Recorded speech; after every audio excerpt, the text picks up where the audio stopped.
எல்லோருக்கும் வணக்கம்.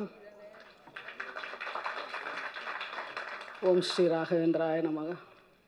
இங்கே வந்திருக்கும் அனைவரும் ஆரோக்கியமாக இருக்க நான் வணங்கும் ராகவேந்திரா வேண்டிக் கொள்கிறேன். ஓம் ஸ்ரீ ராகவேந்திராய நமக. இந்த மாற்றம் எனக்கே தெரியாது. நான் யூடியூப் பார்த்துட்டே இருந்தேன். சாமி இது மாற்றம் வந்து லாரன்ஸ் என்ன எதுவும் ஷாக் ஆகிடுச்சு. சரி, அப்புறம் லாரன்ஸு ஃபோன் கூட நான் போட்டு பேசலை. அவரே வந்தார் வீட்டுக்கு. என்னப்பா நடக்குது அப்படின்ட்டேன்.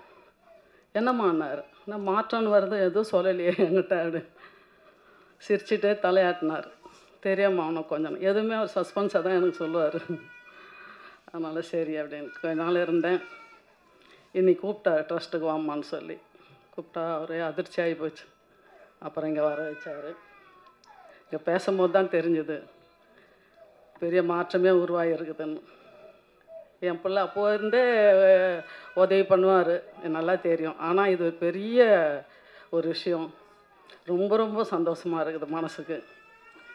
இது அப்படியே இருக்கணும், சேவையாகவே இருக்கணும். அரசியல் மட்டும் ஆக்கிடாதப்பா.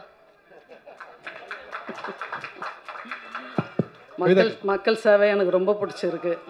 எனக்கு ரொம்ப ஆசை விவசாயிங்கெல்லாம் போய் பார்க்கணும். ஏன்னா ரொம்ப குடிசையிலையும் தகர வீட்லேயும் கஷ்டப்படுறாங்க. அங்கங்கே ரோட்லலாம் இருக்கிறாங்க. அதெல்லாம் ஹெல்ப் பண்ணணும்னு மனசுக்குள்ளே ரொம்ப ஆசை. அது என் பிள்ளைய நிறைவேறிடுச்சு. நான் ரொம்ப பேசி பழக்கம் இல்லை மேடையில்.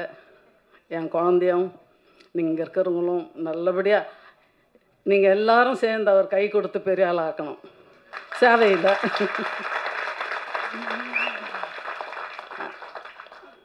ஏற்கனவே நான் எல்லாருக்கும் போயிட்டு குழந்தைங்க இவர் எல்லாருக்கும் கோயிலாக போய் அர்ச்சனை பண்ணிகிட்டே இருப்பேன். அது மக்கள் நல்லா இருக்கணும். காலையில் எழுந்தவொடனே பூமியை தொட்டு கும்பிடுவேன். பூமி மாதா எல்லாரையும் நல்லா வச்சுக்கோ, மக்களை எல்லாரையும் நல்லா வச்சுக்கணும் அப்படின்னு வணங்குவேன் பூமி. அப்புறம் தான் என் காலை தரையில் வைப்பேன்.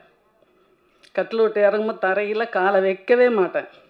குனிஞ்சு கையை வச்சு பூமி மாதாவை வேண்டிப்பேன். அப்புறம் 5 பஞ்சபூதங்களும் எங்களை காக்க வேண்டும், மக்களை காக்க வேண்டும் என்று வேண்டிக் கொள்வேன். அதனால் தெய்வந்தான், சாமியை வணங்குங்க, தெய்வந்தான் நம்மளுக்கு. அவங்கள மறக்கவே கூடாது. அவங்க இருந்தால் நம்ம எல்லாமே நல்லா இருப்போம், நல்லா மேலே வரும். என் குழந்தை இன்னும் தீர்க்காயுசோடு இருந்து எல்லாருக்கும் நல்ல சேவை பண்ணணுன்னு ஆசை. இந்த கொரோனா காலத்தில் கொஞ்சம் ஸ்டாப் ஆகியிருந்தது. ரொம்ப கஷ்டமாக இருந்தது எனக்கு.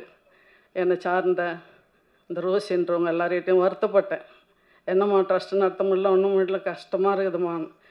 அது மறுபடியும் ஸ்டார்ட் ஆகிடுச்சு நிறைவேறுன்றதுக்காக நான் ரொம்ப ரொம்ப சந்தோஷப்படுறேன். இதுதான் என்னுடைய சந்தோஷம். நன்றி, வணக்கம். நன்றிம்மா.